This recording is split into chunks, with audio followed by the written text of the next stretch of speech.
Welcome back, guys. Second video is coming up now for League of Inches, and thanks for all the support out there. It's coming back even better than ever, and you're gonna basically in a second see my first guest of the show, which is a good mate of mine, and a few out there have met him in the past. Old Sid Francis, passionate Dragons man, so there will be a bit of touch on it at the moment with things to do with the Dragons and topic of conversation. But I'll introduce him. And I want to quickly ask Sid what his background is in terms of how long he supported the Dragons and what made him a Dragons fan. So take it away, Sid.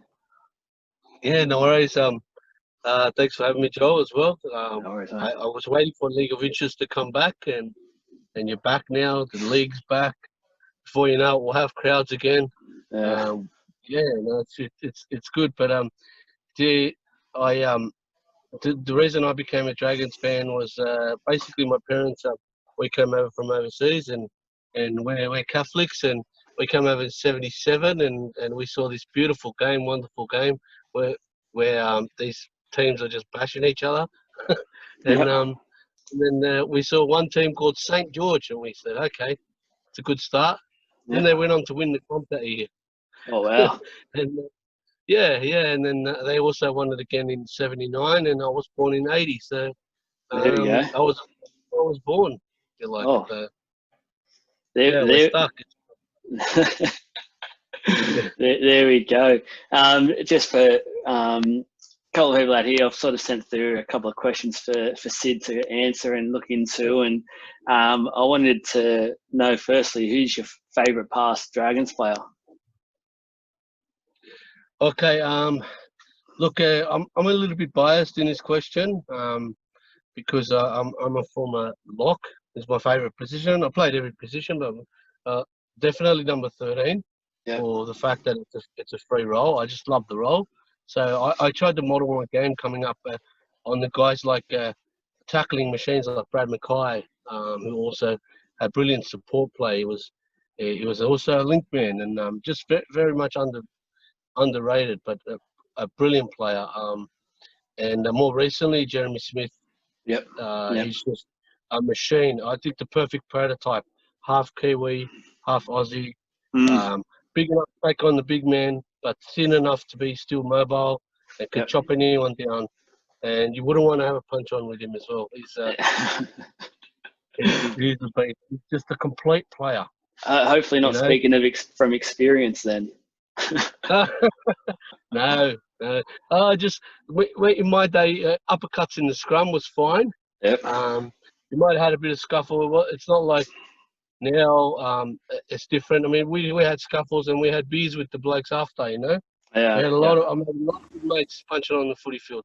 Yeah. And I'm still friends with them. It's a different time, my friend. Oh, exactly. I think the good thing with Jeremy Smith was that it was one of those players where his bad and good games were quite close together in terms of you knew what you were going to get from him each week, and that was pretty much quality every week, and you're going to get heart and soul, which typifies the sort of player that, especially your club at that time, had a lot of, and that's why they went on and had great success for that time frame. So, a current Dragons player, who's your favourite player? Who gets you a bit excited watching? Oh mate, look, I'm a bit biased with the tackle breakers, and we may get a chance to talk about that a bit later.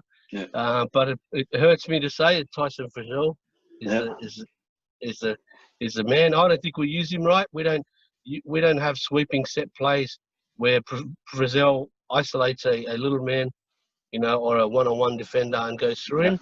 Yeah.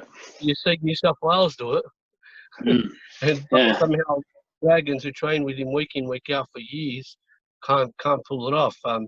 That's one of many issues in relation to the coaching, but I'm sure you're going to ask me about that later. Yeah, well, you've read my mind, and that's a good sort of segue into the next section of having this chat with you. And I guess at the moment, my first guess was good to sort of get something that's in the news at the moment and a big hot topic with a lot of people out there. And I've got a few other that are Dragons fans similar to yourself, and you all seem to be very passionate fan base where you say there's a lot of fans out there saying they want to give up, but they can't give up on the club. It's that red V, it's that red shirt, things like that. And I can 100% can't commit with that, and I'm massive with Parramatta. So, what's your initial thoughts at the moment in regards to how things are going with the club, the coaching? There's question marks saying that this is the last week for possibly your coach if he goes on to lose.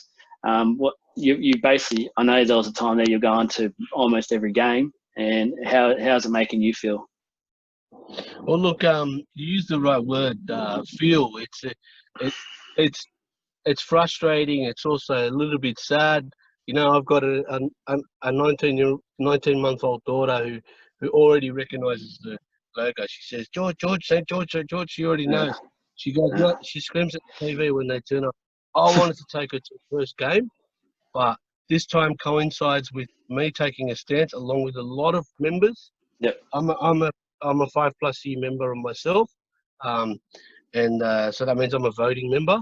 And a lot of members are taking a stance, saying we're not going to go to the games till changes are made. Yes, the coach, the recruitment officer as well, who happens to be the son of one of our chairmen, so I'm sure he didn't get help getting that job. And just the way the club is, it's gone from famous club, rich history, and any given day, you go to Cogra, you can lose. You know, we could beat any team. There was always that hope. Now it's just, no worries. We'll just plod along and don't worry about it. And if anything goes wrong, well, we got plenty of excuses, and that's not good enough. It's not good enough in any business, and it shouldn't be good enough in the most famous club in the world. Yeah. Good points there. Let's touch on it. Let's touch on the big topic at the moment, and I know that something that's in your mind and you're quite frustrated as of, I would say, a good 80% of your fan base, your coach, Mr. McGregor. Look, nice guy. I know a lot of people have met him. I know you're one of them that have met him. Brilliant guy. Don't have a bad word to say about the bloke, which is handy, which is some people you need around the club like that, but I don't think in a head coach's role. What's some things that have been standing out to you recently? And I know that it's been almost a yearly thing for the last 3 years or so with McGregor, that's pointing to you towards the fact that you don't think he's the right man moving on. Yeah, well, look, what does stand out is I can see a clear lack of development of our players. So when players come in the early 20s, we can use, say, I know he's a punching bag of late, say Aitken, for example. Aitken as a 20-year-old, now he's 26, he's still the same player. You know, there's no development. And you think not only being developed by a coach, but a coach who was a top-line centre can't develop a centre. Yeah. The issues that he needed to work on, his weaknesses, are still his weaknesses now. That's one sign. And you know, that's one example, I should say. Dufty's another one. He's a little guy with all the potential in the world. You can't teach the speed. You know that. You know, you can't teach speed. He's got raw speed. We need to work on everything else. I use examples like Barber and Matt Bowen. They know how to be that little quick guy, but they also know how to not be carried back 20 metres when they do a run, or not dive on the floor and give away a surrender, which results in a slow play of the ball. And you know, there are ways to teach these guys, and I don't see any of that happening, and I haven't seen it for a very long time. And some had said to me, "Oh yeah, but Frizzell's better, and Vaughan was better, and Jack DeBella." Well, they got bigger, faster, stronger, and that wasn't the coach. That was strength and conditioning. That was in the gym. The coach doesn't have anything to. He hasn't developed anyone. He's not a coach. He maybe has a few jargon one-liners here and there, but after 6 years of hearing the same team talks, it's clear these guys aren't playing for him. Yeah, exactly. Look, one thing I want to touch on with you, and I think that we've had a bit of a word on in the past, is that I think as a coach, he's lost the dressing room in a way that you can't really come back from. And I think that's typified with on the weekends, how they turned up and played. I think they were probably one of the only clubs that didn't look like they wanted to be out there, which after being away from footy for almost 2 months and it's your life, is a big thing for me personally. If I saw that in my club, I'd be asking massive questions, as you guys rightly should be. to come out and then, as I said, you don't look like you want to be there, and the result you don't look like you care about. You basically want this guy gone. Is speaking volumes at the moment in and around the club and the fans and the members and things like that. Now, the question I'll have for you would be, on the weekend, we've seen another announcement in terms of a fullback change. Norman's going there, who has said countless times in the media he doesn't want to be a fullback. You've now gone through 3 fullbacks within the first 4 weeks. Does McGregor know what he's doing? Look, to put it bluntly. That my observation would be, well, the short answer is no, he doesn't, and he hasn't. He's had 6 years to prove he can coach, and in those 6 years, he's proved one thing: he's not up to NRL standard. Being a good bloke, and guys like Paul Ken and Blocker Roach and Feel Good and these sort of guys saying, he's a good bloke. I mean, he's the hardest worker I've ever seen. So what? Everyone's a hard worker. Everyone who wants to feed their family on a fraction of what he's on are hard workers. Yeah. I know people that have 3 jobs, that don't even make a fraction of what he makes, that are hard workers. It doesn't mean we're NRL standards. Good bloke, Jesus Christ is the best bloke to ever walk the earth. Doesn't mean he's an NRL coach. Exactly. He doesn't know what he's doing. In regards to the Norman change, it reeks of desperation. I think you and I talked pre-recording. We talked about what's his name, Lomax. Lomax trained all summer at fullback. And for what? Exactly. He's got one game. He's not even fullback. He's the right centre. The way, just on the side note, the way he's on the right centre, he holds the ball out in front of him. He steps off the left. He engages his man, steps off the left, and then the ball's in his right hand, and he flicks it to his man. He was doing it in the State League 3 years ago, and he was setting up multiple tries in double digits. It's quite simple. The kid is big enough. He's talented enough. Why would you stuff around with him and keep moving him around? Put him in his best position, which happened to be Aitken's position. Put him in his best position and let the kid develop. You're just stunning his growth. You look at last thing I'll say on that is you look at Reece Robson on the weekend. Granted, they were playing the Titans, but that guy was touted as the next Cam Smith. He captained Australia under 20s level. He captained New South Wales, and he couldn't do anything. McGregor couldn't work out how to use him. Again, these are countless examples of the fact that the bloke is in his head. Good bloke, no worries, shake your hand, see you later. Yeah. You're not good enough. And I think a big thing that people seem to forget, and fans are quick to jump at and think, what's the big deal? You're changing one position for a whole team. But you've gone through your whole preseason with one bloke there in a set structure, and your halves, your hooker, your outside backs have got used to playing with this select bloke. Now you've changed that to be someone else who plays a different style to, say, Lomax or whoever it was that it was going to be. You've mixed up your whole setup in terms of the way you want your footy side to develop and play for that this year. So you've now had to change and adapt all your players 3 times in the first 4 rounds of footy, and it doesn't help, first of all, your confidence, and it doesn't help your players gelling. It doesn't help that happen. So to sit back and continue to make these changes as a coach, he's clearly stated a number of times in the years gone by, he's now got the team he wants.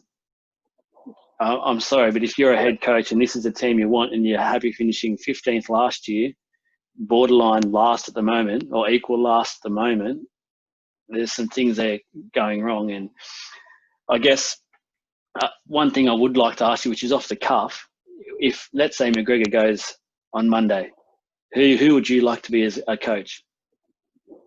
Well, look, again, the short answer is anyone. Anyone else, right? But there is a short list of a lot of talent. Off the top of my head, I know Fitzgibbon's in the mix. Trent Barrett, which I'm not so keen of. Nathan Brown is very interested. I know that. He's very interested coming back from coaching, which I wouldn't mind at this point. It's a different Nathan Brown to the Nathan Brown we had, 15 years ago, pre-Bennett era. And, Jeff Tuvi's one I wanted. Tim Sheens, I think maybe he's more looking at coaching director role. Yep. But look, and then these are just the names we know. There's another guy named Sean Wayne in England. He's He's ridiculously successful with the Wigan Warriors. He's won Yeah. multiple championships, multiple cups, the cup they play, as well, the Yeah. knockout comp. Yeah. He's won 2 of those. He's won the Super League twice. And one other thing he's won twice. He's won 6 different titles with Wigan over the last 8 years. Ridiculously successful. He's meticulous. He demands uh, a high standard, like a Craig Bellamy type, and he wants to test himself in the NRL. Now, we missed out on Holbrook, and we missed out on the bloke that went to Newcastle, right? Yep. They're just, Yep. every now and then, a bloke pops up that might be up to NRL standard, Mm. might, be worth taking a punt on, the same way they spent, 750,000 on McGregor, on a guy that proved he's no good. Yeah. Might as well take a punt on someone else. That's why I say anyone. Yeah, There are exactly. some names. I think my shortlist: Sean Wayne, Jeff Tuvey, and Nathan Brown. That's my shortlist.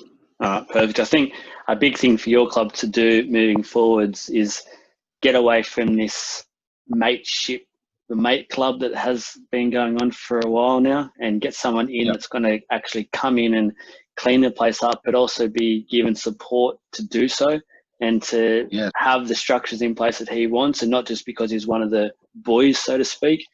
I think from an outside looking in, and I know you're probably one of the most critical supporters I've seen about their own club, is that boys club has been going on too long. It started with, I guess, the whole Ouse thing, and I think you guys have finally got rid of him. I haven't heard much of him lately, so I think the old Ouse has finally worked, but the people power is strong, and the movement of getting rid of McGregor is growing, and I think it's just a matter of time before he is taken away and there's a new guy in town, a new sheriff in town. And I'm with you in terms of, I think Nathan Brown might be a good fit. He's a passionate Dragons man. He's been away from that club for a number of years, so he's not with the current board or anything like that. Going to come in with having that passion and the heart for the club, but also come in not having that relationship that's currently there. So he's going to come in a little bit on the outside to create bonds and things like that you need to be a head coach.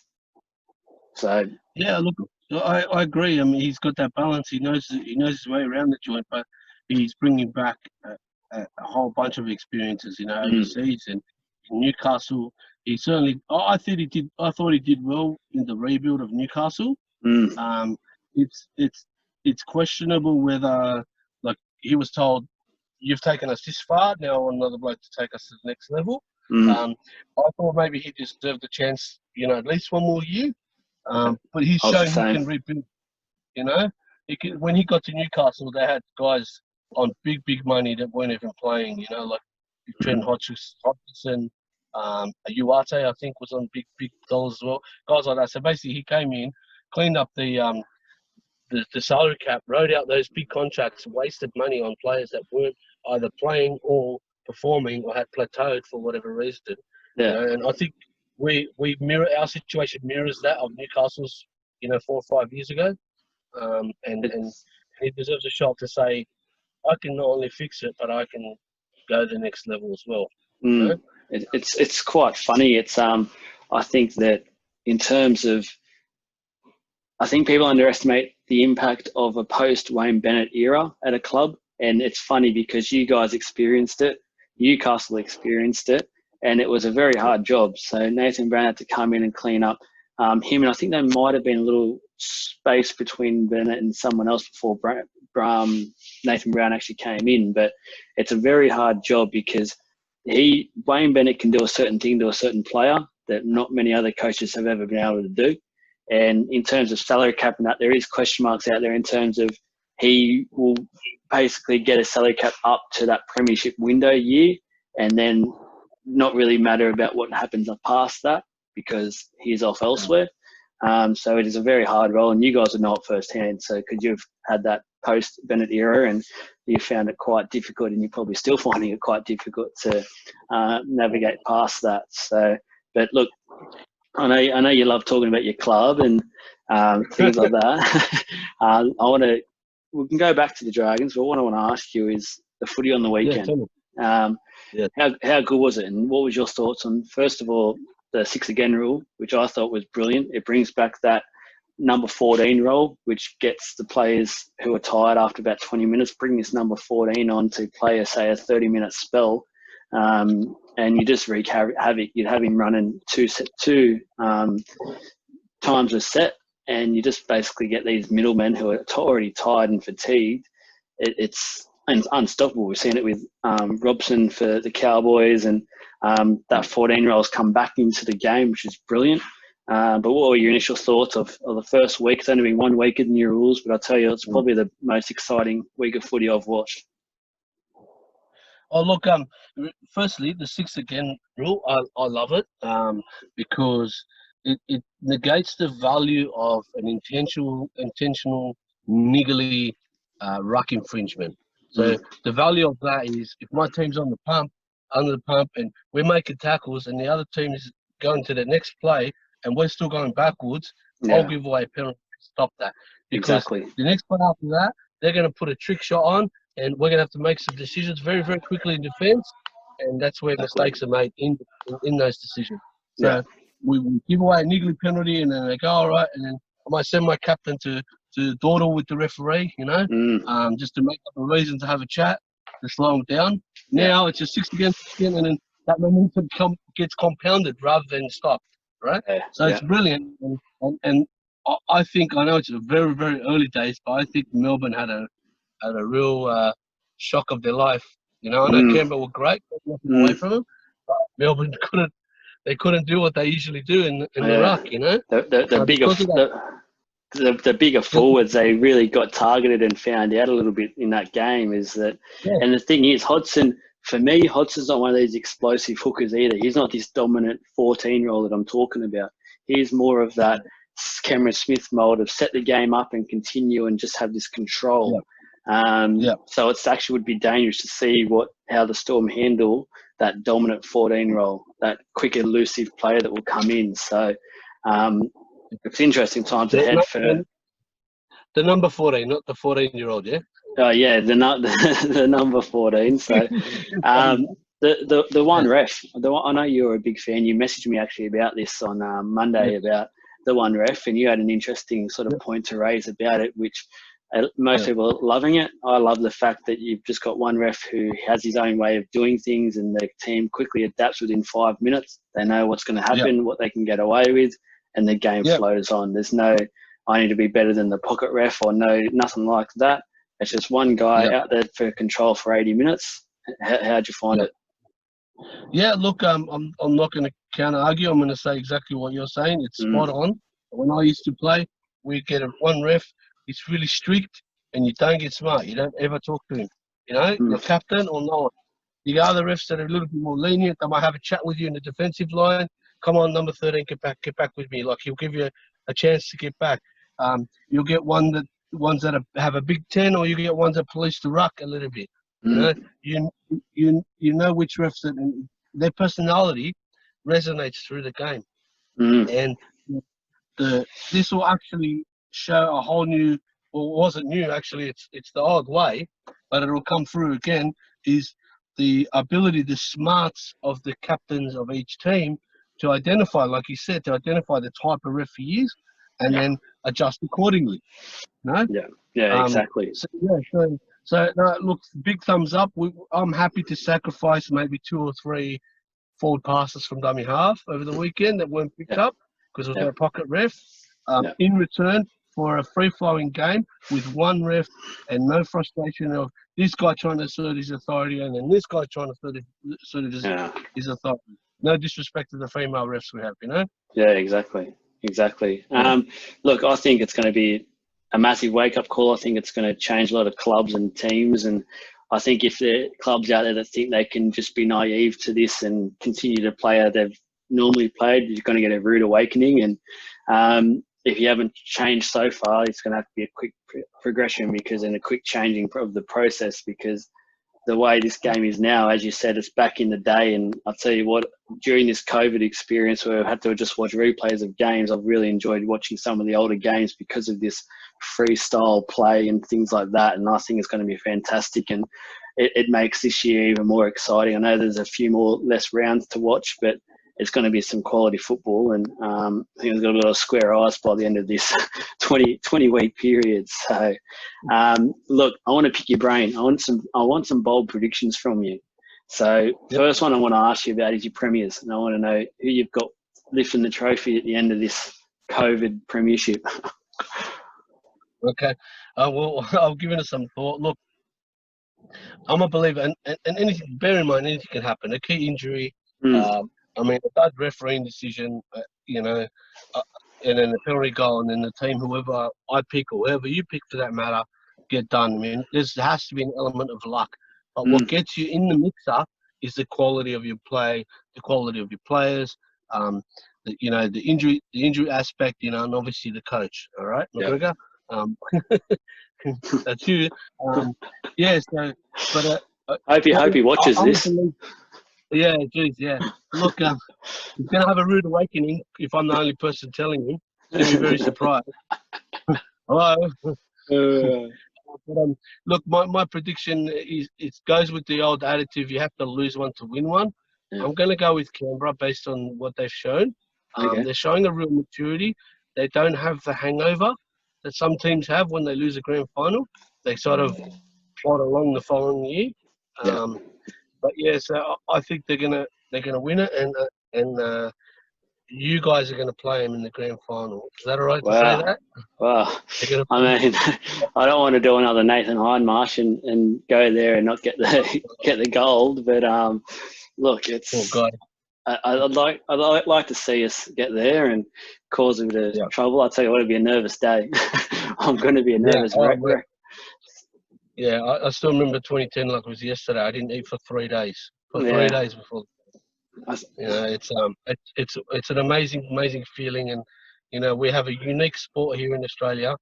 Our game, there's nothing quite like it. And when your team gets to the big dance, win or lose, you will never forget it. Yeah, exactly. Just on the Raiders quickly, I just want to quickly touch on this. And my only question mark with them at the moment is with this rules in terms of at the moment with travel and things like that. They've got to be playing out of Campbelltown, and they've also got their away games. So they're not getting Canberra at the moment. And I think if this continues to go on for too much longer, I think it might start to have an impact with them. Not getting that home ground advantage, because Canberra in winter, you don't want to play there. End of story. You just don't. It is an absolute nightmare. And I think if they lose it too much, that advantage, it may get to them. But I think I'm with you. I've seen enough on Saturday against the Storm, knowing that they were basically full strength the Storm, that they've got a team there that really just gave it to them, and they just were unrelentless with them, and they literally did us Melbourne on Melbourne, and it was good to watch. So I want a smoky from you. Okay, a smoky, and I'm going to aim for 6th to 8th place. I have given this some thought, and I'll give you a couple of reasons. I think the Tigers are my smoky. To sneak into the 8. They're going to rattle some cages. They'll avoid the dreaded 9th tag. That's it. Shed that tag, But their coach is a premiership winner, and Benji is a premiership winner. The head start that they had was Maguire started the lowering of the average weight of his side, particularly his big men. He started that last year. No one knew the game was going to be like this. It's going to go to that. I'm sure they didn't, because if they planned to go to one ref and 6 again rule, then they would have done it from round 1. So we know no one knew about it. But Maguire was doing that. He got rid of bold moves. Get rid of Russell Packer and Ben Matalino. They can't get a look in because they're just big monsters. And so basically the way they play. The Tigers are very simple. They get in behind the ruck, and as soon as there's a quick play the ball, they flick it out and with some short balls. Basically direct running short balls. Simple. Quick play, direct running short balls. No lead runners, no bum plays, no nothing fancy. And then try and get someone through. And if he doesn't go through, he gets on his fours, and he makes a quick play the ball. And you saw that against the Sharks. Sharks were more powerful team, but they ran them off their feet by the end of it, just on Yeah, that speed game. It's yeah, quite impressive. yeah, exactly. I think I'm with you. I've got the Tigers very close to the eight as myself as well, and if not in because I just like the way that this now game is going to suit them, and Benji looks like he's getting back to that sort of agility style of play. And Harry Grant's massive. He's a massive get for him. I think he's a very good young kid. He's learnt from probably the best for the last few years under Cam Smith, and he's got that footy smarts, which you can tell straight away. But as you said, the mobile pack is a massive thing now. It's that mobile pack that all the teams are looking for, and your big men, unless they can develop some kind of passing game and things like that, which we've done now with Junior Paulo, is they're going to be out of the game unless they're going to be able to get that weight down and develop that sort of skill level. That there's going to be non-existent really. A question I know you hate. I know you absolutely hate this question. Is your wooden spoon? Who are you going to give this dreaded title to? And I think you've got a bit of a shock here for a lot of people. Yeah, look, that is a tough one. Yeah, you're right. I don't like this question because it's a tough one. There are a lot of variables to come into play, but the way I come to my conclusion is of the process of elimination, and look, the process of elimination is, for starters, say the Dragons, I reckon we'll get rid of the coach eventually, and then they'll have a run at games, avoid the spoon. Bulldogs, I think their defence is good enough, and if they can start to score some points, maybe just a little bit quicker in attack in their build-up play, in their yardage play, and they're not far from scoring points. The defence is really good. They're very, very simple. They hold their line, one bloke down the bottom, two over the top, and then they just peel off one at a time. Yeah. And they do it 99% of their tackles. So I really like their defence, so I don't think they'll get it. The Titans will improve under Holbrook. Yep. I know they're a shambles right now, but, the guy just got there. They're going to improve, and they have some talent.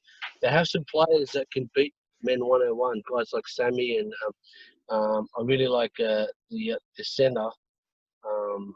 It'll come back to me, number 4. But yeah, so guys like that, and I think the Don is still there, Anthony Don. They got some points in them, and if Tyrone Roberts can stay injury free, they were losing games 40-38, and 40-22 and stuff like that. They were scoring a lot of points, Titans, So I think they'll avoid it, which leaves with one team, and this is my second worst coach in the NRL. Yeah. He says all the right things. You can just tell when he talks. Sometimes he doesn't know what he's saying. Like when you get the feeling you talk to someone and you say, "This bloke doesn't know what I'm talking about." It's Stephen Kearney. He's a nice bloke, like McGregor. He's a club man like McGregor, but he doesn't know what he's doing. Yeah. I haven't seen enough from him. They've been banging his drum for years because he came through the Melbourne system. But you can smile and nod all you want. It's all what goes on between the years. And between the years, it's showing on the results. You can't get that team. Every year they improve. They buy players, and nothing changes. So sadly, that emotion of them doing what they're doing, and we do appreciate it, and we thank them for it to get our competition going.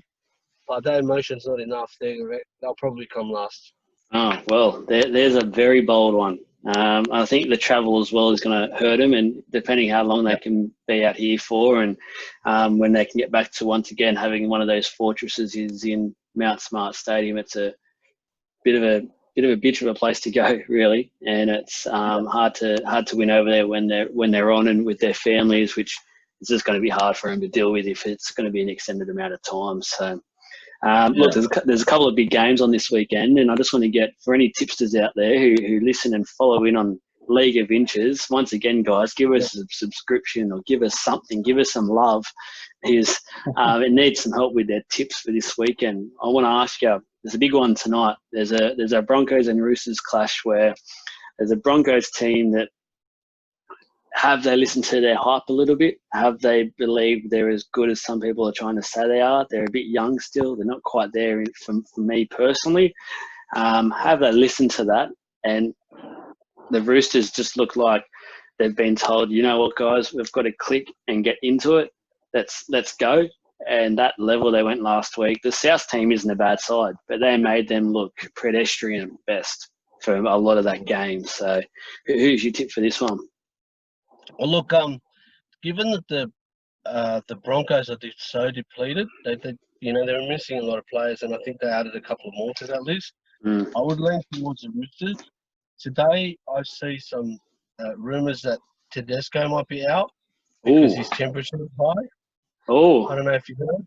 His temperature was 37.2, and they're not allowed to let any player, or he was over 37.2, and they don't let any players anywhere near the ground just in case, so he has to go get tested. Whether that's right or not, what do you think? Is that because he's getting hot and he's excited that he gets to verse the Broncos and he's thinking, oh mate, I could get a hat trick here.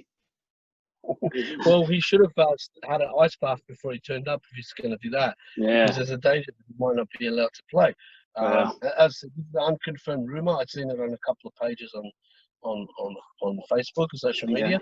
But yeah, he does bring the Roosters back to the pack, but I still think the Roosters are too strong. They're just that team that, if you ever played park sport, there was always that one team that had been together for 5, 7, 10 years, and they don't even have to talk when they call plays. They just look at each other. Everyone knows their role. And the Broncos have got some way. Plus missing Fafita. Yeah, I would lean towards the Roosters. Yeah, no worries. Look, I'll let you comment on this one. I can't because I'm a bit biased. The mighty Parramatta Eels and Manly, one of the great clashes of the ages, which seems to be every 40 odd bloke out there excited, brings back to the 80s and things like that. Who you got winning this one? Well, here we go again, Manly and Para. Both great, impressive teams. Yep. Manly was impressive. Granted, they played the Bulldogs last week. They did what they had to do, and they put a little bit of a score on them. I think where Manly's lacking, and it's going to hurt them through the year, they weren't expected to lose Noki Fainu. I'm a big fan of them half/hookers. Yeah. Right. The reason being is they touch the ball more than anyone on the field. You know how important they are. Yeah. They are using Danny Levi. No disrespect to the kid, but he's been on the scene for a while. He's pretty say average hooker. Yeah. I mean, unless he has a dramatic improvement overnight. So from what we've seen so far, and the Eels are just a little bit more settled. They're at a point where they've got the right confidence, but they also have the right attitude at the same time. Yeah. Their work rate's not wavering. Their respect of the ball's not wavering.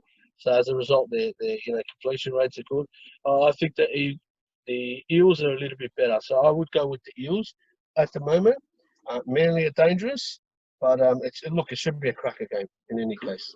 I hope you're right. I'll be a very happy man come Monday and do another show that if we come away with a win against Manly. So another big one, I'm pretty sure it's the same night. Cowboys and Sharks is, for mine, I've included this game because I feel like the loss of Taumalolo is a huge one for the Cowboys. But I also think with what's going on with the Sharks at the moment in terms of Bronson last week, Bronson Sherry, and a few injuries. They've let go of Morris, who was a centre and probably one of the still best defensive centres that the league's got, and they now need a centre. It's some crazy times that have happened to that club the last few weeks. It's up there at North Queensland. I'm going the Cowboys, just purely on the fact that it's up there, and I think that the Sharks, when there's some outside noise, it just can have a massive effect, especially when it's involved with a playing group and a starting player. Who are you going? Well, look, I'm with you on the theory of the Sharks. I mean, it's there for all to see. So it's not really a theory; it's an observation, I'd say. They're going through some adversity at the moment. Usually, what gets them through is Paul Allen. Yeah. He's the leader. Wade Graham has tried to take that mantle, and he did very well at the weekend.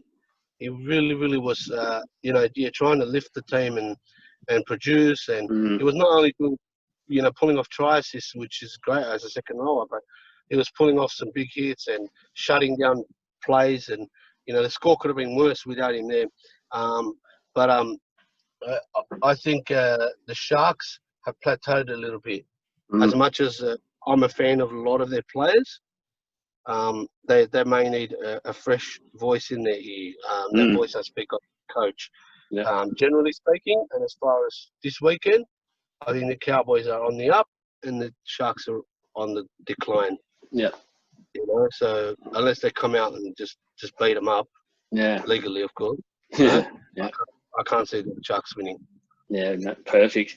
Look, I'll comment on the last one I've got. I've got it down because I think it's a massive game in terms of quite a number of things. First of all, the coaching merry-go-round, and both clubs seem to be involved. We've got your beloved Dragons versus the Dogs, and I think that personally, I've tipped the Dogs purely based on the fact that I see their defence is a little bit stronger, and I think that they've got a little bit in terms of a bit more hard at the moment in terms of I think they do want to play for their coach. The only problem that I see is their coach doesn't have the football brain needed at this level anymore. I think he's sort of been a bit out of date with everything, and he's on the way out with, I guess, the board and things like that. I think you guys don't want to play for your coach. I don't think it's there at the moment, and I think a lot of changes need to happen until that passion is there for the players. And I just think game plan wise, I haven't seen anything yet. I've got to say it, and I've got to be honest, sorry, Dragons fans, but I haven't seen anything to suggest that you can even challenge the bottom 8 sides, let alone the top 8 sides at the moment. And I'm going the Dogs, unfortunately, as much as that will suck for you guys and yourself. But I just think at the moment, until there's some a coaching swap or a coaching change at the club, there's going to be some hard times ahead. And hopefully for Dragons fans out there watching, that's going to be happening very shortly. Yeah, well, look, all I can say is that you've heard it, you know, throughout the chat we've had today. But all I can say is I've touted Monday as McGregor's last game he'll ever coach rugby league at any level. At any level. Wow, well, that is the boldest of all statements, and I'll tell you what, I think that's a good way to end the show because, mate, if that's true, you can come back on the show anytime and be Nostradamus, and I'm going to get you some big predictions for next time. So, No worries. Look, mate, I do appreciate your time, and people out there, you don't understand how hard it is to organise some of this. We've been trying to get things working and things like that for almost a day and a half now, and it's been painful. As my first guest, I do appreciate the love that you've given me, brother, and all the help for this channel and getting it up and running. And we're going to obviously hit things a lot harder with time to come and things like that, but I do appreciate it. I hope your beloved Dragons do get better, and I hope not in terms of beating Parramatta, but I hope you do get some much needed joy of a coaching change and some player turnover. And once again, mate, thank you for everything you've done so far, and thanks for being on the show as the first person. No worries, man. Look, thanks for having me. It's been fun. I'll continue to watch closely as a subscriber. Thanks, brother. Yeah, and I'm sure my predictions that fail, you will. No worries, brother. No worries, brother. Well, thank you. Have a good evening, okay? We'll talk soon. Take care, John. Cheers, brother. Legend.